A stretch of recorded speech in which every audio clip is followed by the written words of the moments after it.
Washington Yepes y Licenia Espinel comparten un diálogo con el invitado. En Punto Noticias hablamos de...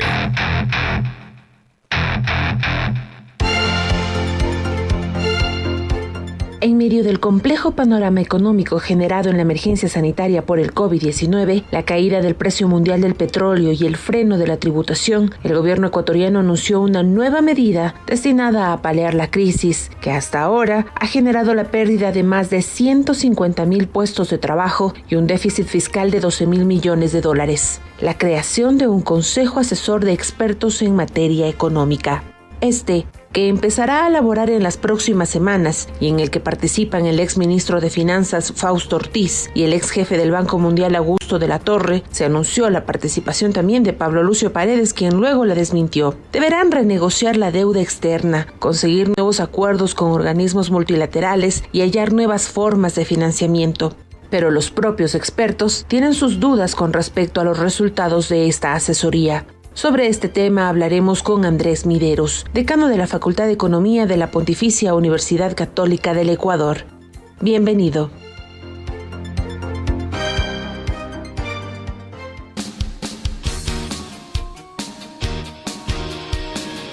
Siete horas, 40 minutos. Andrés, bienvenido a Punto Noticias. Añadiría yo a la parte introductoria un anuncio que se difundió ayer de que el Producto Interno Bruto del Ecuador caerá al 66%. Estamos hablando de una pérdida de como 35,000 millones, porque estamos hablando de que el Producto Interno Bruto del Ecuador es más o menos 100,000 millones, un poco más, un poco menos. Consecuentemente, la situación es caótica y se pone como asesor o asesores de las medidas que se van a seguir adoptando a dos neoliberales a ultranza, bueno, a uno más que todo, el economista Augusto de la Torre. Sobre esto quisiera pedirle, Andrés, una primera lectura. ¿Qué tal? Buenos días.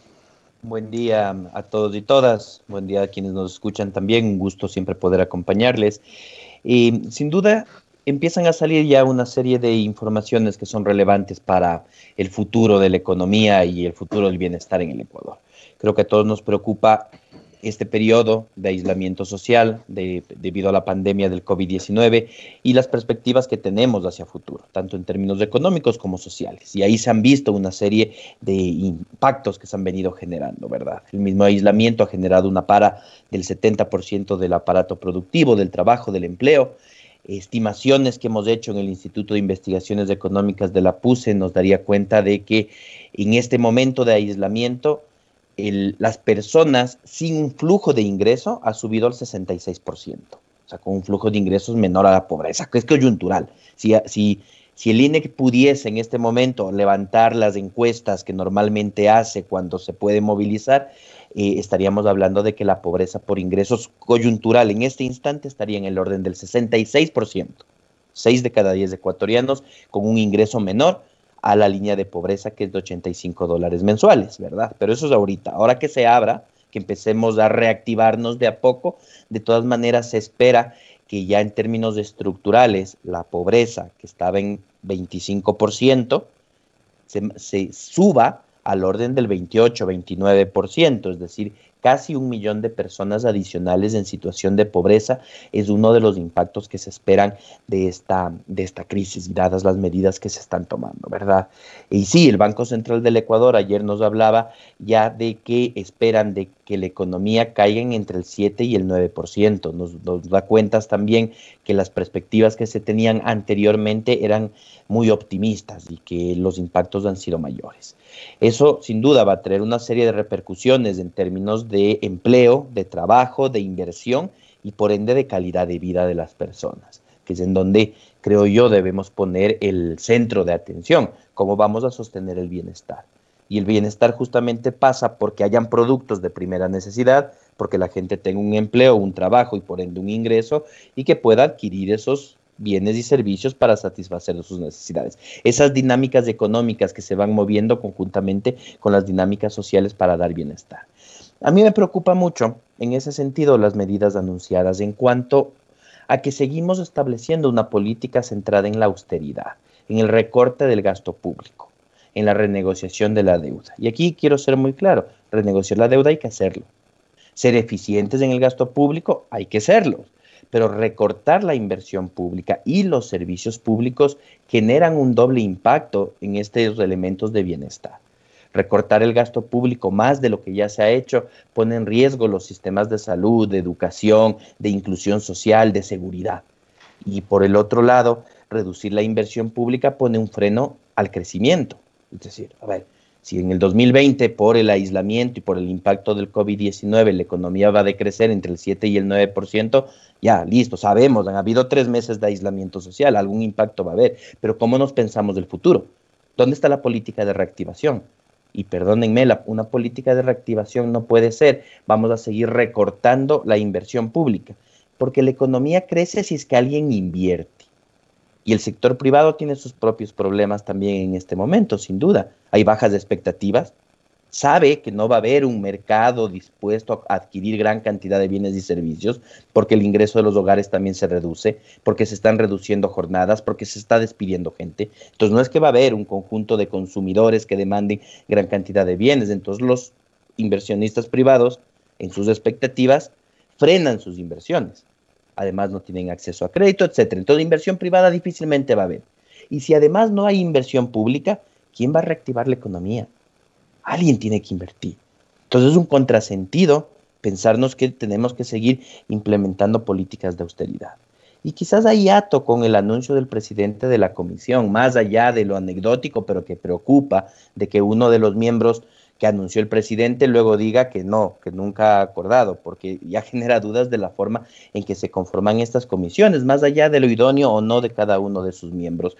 Finalmente, el presidente de la República puede tener un equipo de asesores. Pero sí preocupa estos hechos, porque parece que no estaba claramente establecido este comité asesor que planteaba el presidente, más allá de que sea a su discreción, que pueda hacerlo como jefe de Estado, pero también preocupa el hecho de que sea muy ad honorem. Porque no hay responsabilidad. Todo jefe de Estado, todo ministro tiene un equipo asesor interno, externo, mesas de diálogo, pero tienen que estar claramente establecidas las responsabilidades. Y más aún si van a ir a negociar la deuda externa del país y a renegociar los bonos de la deuda comercial, porque simplemente es gente que representa a la República sin ninguna responsabilidad concreta, ¿verdad? Y aquí hay una diferencia entre lo público y lo privado, que es importantísima, porque en lo privado uno hace todo lo que quiere menos lo que está prohibido por ley. En la ley establecemos las reglas para la convivencia social, ¿verdad? Pero en lo público uno solo puede hacer lo que está facultado por ley. Y aquí tenemos 2 personas que van a ir a negociar, o 3, habrán más en algún momento, qué sé yo, pero aquí tenemos un grupo de personas que van a negociar la deuda de la República del Ecuador sin ninguna responsabilidad. Y eso es preocupante, porque ahí deberían estar establecidos. Contrátenlos como asesores, por favor, de verdad, contrátenlos. No es un gasto innecesario, si el presidente necesita asesoría, que se asesore, pero que estén las responsabilidades claramente establecidas. Luego habrá que preguntarse también el rol del ministro dentro de todo eso, pero digamos, eso queda en otro nivel. Ahora, economista sí. Mideros, a esa parte yo quería, buenos días, de salud a Licenia, yo quería preguntarle, ¿qué significa el hecho de que el presidente pida la conformación de este consejo? ¿Significa que ya el ministro no cree en lo que puede hacer el ministro, que perdió la confianza en su ministro de Economía o que está preparando su salida, tomando en cuenta la serie de pedidos de juicio político que están en la Asamblea Nacional esperando para desarrollarse en contra del ministro Martínez? ¿Significa que ya no confía en lo que pueda hacer su ministro consentido de su gabinete? Yo creo que eso es difícil especular, habría que preguntárselo al presidente, pero sin duda queda claro que ya no hay fuerza y credibilidad, y no hay fuerza y credibilidad en el gobierno en su conjunto. Y dentro de eso sí, el tema de finanzas ha sido muy complicado. Las últimas 2 proformas generales no las aprobó la Asamblea, entonces sí, es una administración de la cartera de finanzas que no ha sido capaz de aprobar 2 presupuestos de forma consecutiva, que varias leyes se le han devuelto, que ha tenido una serie de problemas, que ha hecho una serie de recortes presupuestarios también, que tienen dudas de inconstitucionalidad, que se están revisando y que no cuenta con apoyo político en ese sentido. Entonces, evidentemente, un mensaje desde gobierno de reconocerse débiles y sin credibilidad y tratar de coger credibilidad de otros personajes, economistas, pero insisto, claramente desde un sector, no dentro de un amplio, de un diálogo plural que a muchos nos podría preocupar, pero yo en eso soy muy respetuoso. El presidente puede definir quién le asesora. Lo que yo sí pediría es que existan las responsabilidades claramente establecidas, las responsabilidades legales de dos personas que a nombre de la República van a ser voceros y negociadores de la deuda externa. Son personas que tienen que tener sus responsabilidades legales y administrativas claramente definidas. Luego, cómo se organizan con el ministro y los asesores, ya es un tema interno del Ejecutivo que sí que genera desconfianzas, pero digamos, creo que eso está en otro andarivel de discusión. A mí me parece importante que se tenga una discusión y unos espacios de renegociación de la deuda externa, pero no solo eso. Yo creo que si vamos a salir a los mercados internacionales financieros a renegociar nuestra deuda comercial, deberíamos tener una estrategia mucho más fuerte como país y como región, con otros países de América Latina, con países del África, de Asia, del mundo en vías de desarrollo que está también afectado en esto, e ir a pedir un nuevo acuerdo financiero internacional, por favor. Es como después de la Segunda Guerra Mundial, en el 44, la reunión de Bretton Woods, que creó el Banco Internacional para Reconstrucción y Fomento, hoy en día Banco Mundial, y el FMI, ¿verdad? Y el patrón oro atado al dólar, que luego se rompió en los 70, ¿sí? Estamos en ese nivel de necesidades de financiamiento para el desarrollo. Y hay una serie de compromisos internacionales, Addis Abeba, está el ODS 17 de la Agenda 2030 de Naciones Unidas. Es claro que los países en vías de desarrollo, incluyendo el Ecuador, necesitamos financiamiento internacional y no podemos caer en el canibalismo de los mercados financieros internacionales. Si quisiéramos tener una agenda, mi recomendación es muy concreta, es eso. Tenemos que ir como país en vías de la integración de los países en vías de desarrollo a pedir un nuevo acuerdo financiero internacional que permite esos flujos de capitales hacia quienes los necesitan para cumplir la agenda de desarrollo sostenible. El gobierno anunció hace pocas horas que el FMI desembolsará un nuevo crédito de 250 millones de dólares, pero hay que acordarse que los organismos multilaterales ofrecieron en total más de 10.000 millones que no han venido todavía al país y no sabemos si lograrán venir, al menos en este régimen. Y también se anunció en estos últimos días que el Fondo Monetario Internacional dialogó con dos políticos ecuatorianos, Jaime Nebot y Guillermo Lasso.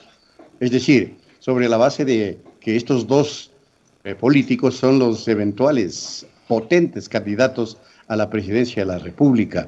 Esto está configurando un escenario extraño en el manejo de la economía, porque ya ni siquiera la maneja el propio presidente, ni el propio ministro de Finanzas, que al parecer lo van a enjuiciar políticamente, sino esta comisión asesora y eventualmente dos políticos que, si bien han cogobernado, pues no precisamente son del régimen. Es una situación media confusa, Andrés.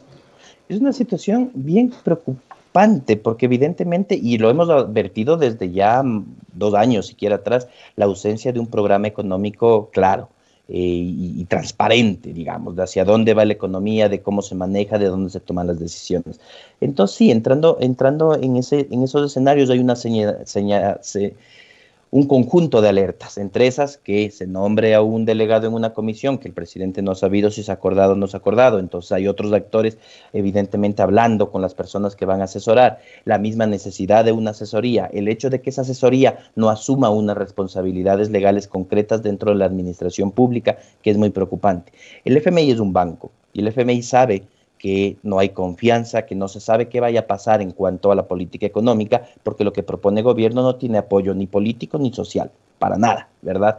Entonces habla con otros actores políticos para saber cuál va a ser el futuro. Es un banco que está cuidando sus inversiones. El FMI no está pensando en el empleo, en la pobreza, en el bienestar. No, está pensando, te voy a prestar plata, pero me las vas a tener que pagar a mí y además vas a tener que pagar a todos los otros que les debes.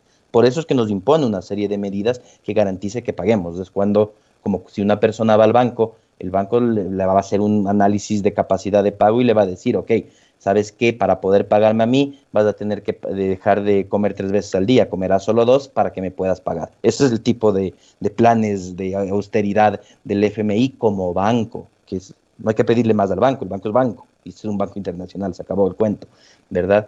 Entonces entiendo yo que habla con estos actores políticos para tener perspectivas del análisis del contexto y del futuro que va a haber. Evidentemente, casa adentro, eso es una señal de que no es el gobierno quien marca la agenda. y de que los bancos necesitan hablar con otros actores para poder tener claro el panorama sobre si nos prestan o no. Luego, efectivamente, 250 millones más que se han hablado no cubren ese hueco de 12.000 millones.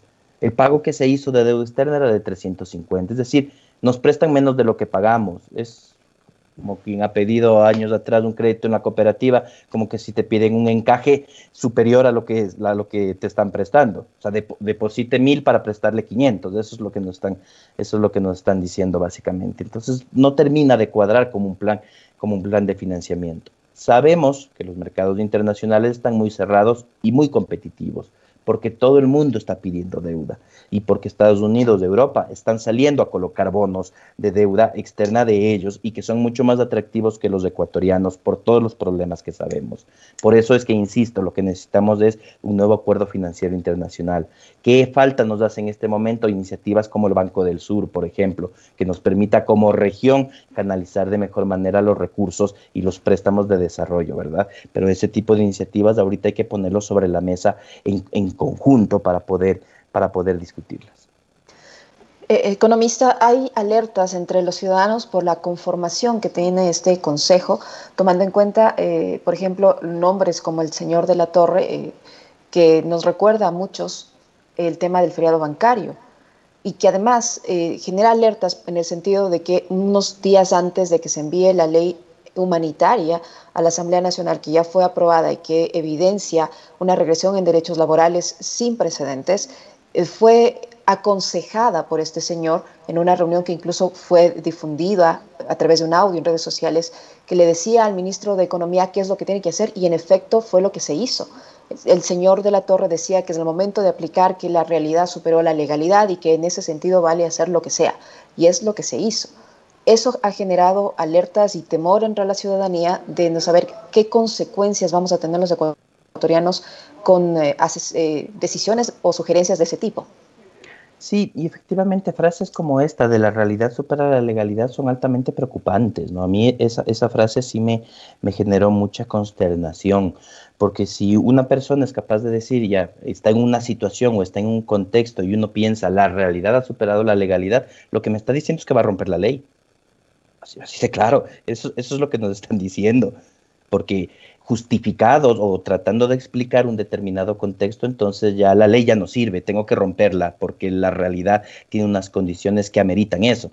Entonces es claro, me estoy muriendo de hambre y mi realidad ha superado la legalidad, voy a robar, ya, digamos, pero eso tal vez es de supervivencia. Esto nos están mandando un mensaje de que hay una imposición que va a venir desde la política económica que rebase las leyes. ¿Cómo recortar los presupuestos de salud y educación, por favor?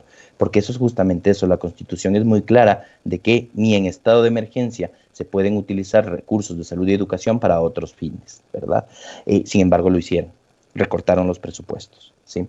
Entonces, es eso. Lo que nos están diciendo es vamos a violar la ley. Eso es altamente preocupante en términos democráticos, ¿verdad? Después, en términos de gestión pública y también democráticos de responsabilidad, a mí me preocupa sobremanera tener una comisión asesora sin las responsabilidades administrativas propias de la gestión pública. Eso es preocupante, porque van a representar a la República, es decir, a todos los ecuatorianos, y eso es un alto honor, pero que viene con una alta responsabilidad también, y eso tiene que estar establecido claramente. O sea, una exigencia que yo haría es que se los contrate como asesores, como consejeros. Póngale el mínimo de los sueldos si es que quieren hacer algo simbólico de aporte a la patria, de acuerdo, pero que haya un contrato claramente establecido que los haga responsables dentro de la administración pública y sujetos a control y transparencia. Nada más se pide que se esté sujetos a control y transparencia cualquier persona que vaya a hablar en nombre de la República del Ecuador, por favor. Después, hay un tema que entra un poco más en el mundo de las opiniones y de los gustos, y es la conformación propia. Sí preocupa, en términos democráticos, que sea un comité asesor claramente sesgado, porque el país es muy plural, y si es que queremos generar diálogo, hay que generar diálogo entre todas las visiones que hay para encontrar consensos mínimos.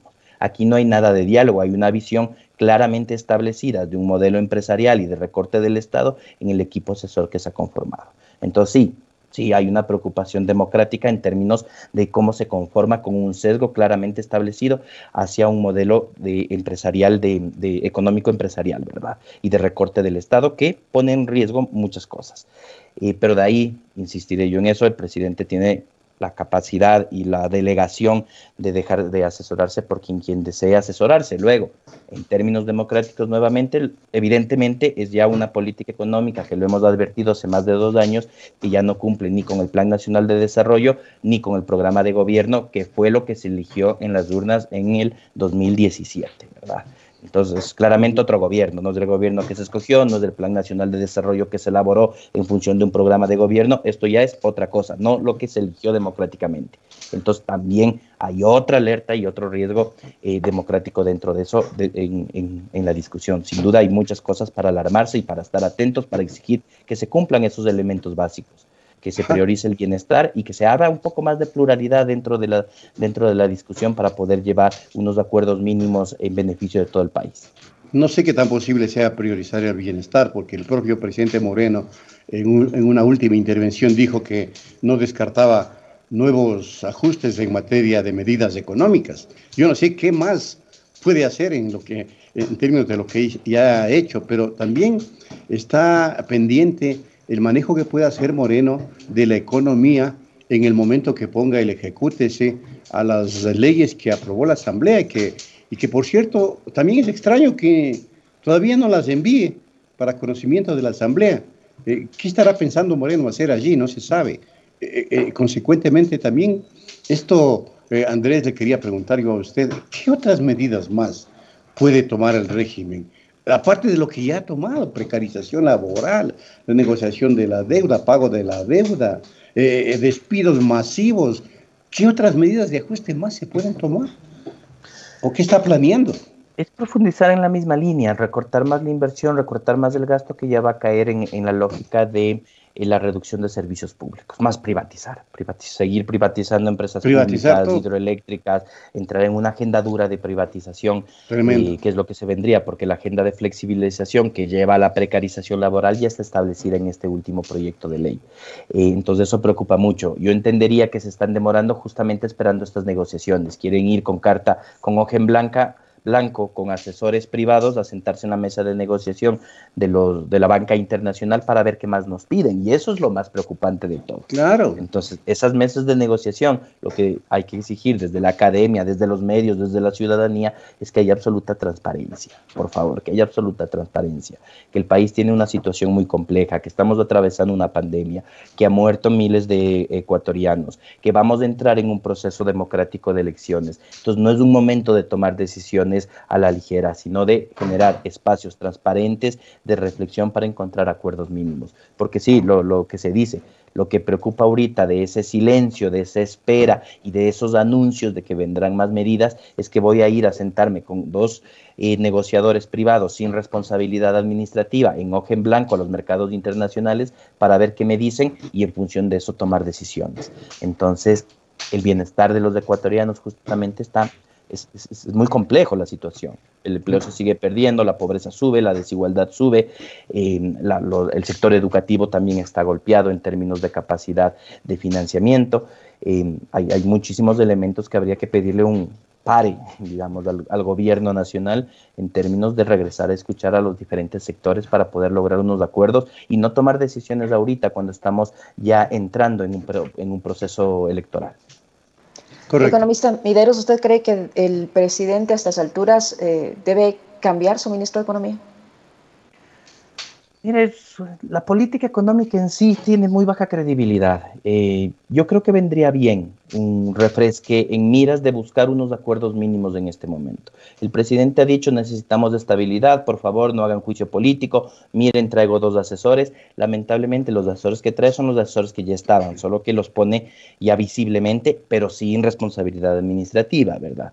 Yo sí creo que sería un buen momento y muy responsable en términos democráticos ahorita mandar un mensaje más a lo interno que a la banca internacional, porque no cambiemos al ministro y demos de estabilidad, es un mensaje a los mercados internacionales, al FMI básicamente, que necesita garantías de que se le va a cumplir los acuerdos que se llegó con el ministro de Finanzas, porque nunca pasaron por la Asamblea ni por un proceso participativo democrático de discusión. Entonces él es el hombre del acuerdo con el FMI, ¿verdad? Entonces el mensaje es hacia allá, pero yo creo que hay que priorizar casa adentro. Entonces sí pensaría yo que en este momento viene un buen mensaje del proceso democrático y de largo plazo para el país, sería un cambio con un verdadero llamado al diálogo con una mesa de negociación con todos los sectores de la sociedad en la pluralidad que tenemos. Sí necesitamos unos acuerdos mínimos y unas renuncias mínimas, no unas imposiciones de unos asesores claramente sesgados y que nos dicen que la realidad justifica incluso la violación de la ley. Muchas gracias a Andrés Mideros por habernos acompañado. Concluimos aquí nuestro tiempo de entrevistas. Hasta una próxima, Andrés. Muchas gracias. Un buen día. En Punto Noticias, la noticia vive.